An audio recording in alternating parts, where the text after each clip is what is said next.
If you are looking for something new and different for the upcoming Compliance Week celebration in November, check out The Compliance Kids. It's my 3-book children's series on compliance and compliance professionals for children. But they make great gifts and great training tools for your employees. You can check it out on Amazon.com. We've linked to it in the show notes. The Compliance Tip of the Day.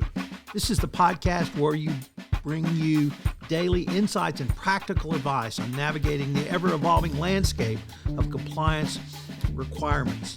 Whether you're a seasoned compliance professional or just starting your journey, my aim in this podcast is to provide you with a bite-sized, actionable tip to help you stay on top of your compliance game. Join us as we explore the latest trends from the Department of Justice, share some best practices, demystify complex compliance issues to help keep your organization doing business ethically and in compliance, and at the end of the day, more profitably. Tune in daily for your dose of compliance wisdom. Let's make compliance a little less daunting, one tip at a time.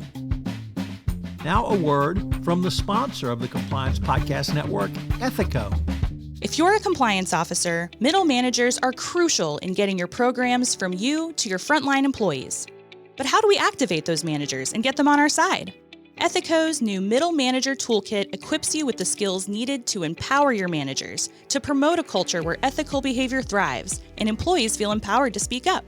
Learn how to turn frontline managers into ethical leaders with our new white paper, Empowering Middle Managers as Ethics Champions. And did I mention you can get the whole toolkit for free? Head to ethico.com to download the full toolkit today. Today we look at policies and procedures on charitable donations. This is an area that has been explored in enforcement actions, in opinion releases, and in information from the government in the form of the FCPA Resource Guide, editions 1 and 2. So there's lots of information out there, and I hope that you will take time to study some of that information, certainly referenced in my book, The Compliance Handbook. So what are some of the things that you should consider around charitable donations? Some of the questions you should ask include the following. What is the purpose of the charitable donation? 2, is it the payment consistent with your company's internal guidelines on charitable giving? 3, is the payment at the request of a foreign official? 4, is the foreign official associated with the charity? And if so, can the foreign official make decisions regarding your business in that country? And number 5, is the payment conditioned on receiving business or other benefits? The information on these red flags from opinion releases and enforcement actions has been set out, as I said, and it's been available for some time. The enforcement actions I referenced were Sharing Plow and Lilly, as well as the opinion releases that I've cited. Your policies should consider the timing of the charitable donation to see if they are at or near the time of the awarding of new or continued business. In managing the relationship, you need to look at the overall increase in sales to determine if they are tied to a pattern of charitable donations. By looking at the timing and quantum of the charitable donations, internal audit might be able to ascertain a spike in sales. Obviously, data analytics can be a critical component of your compliance with your charitable donation policies and procedures.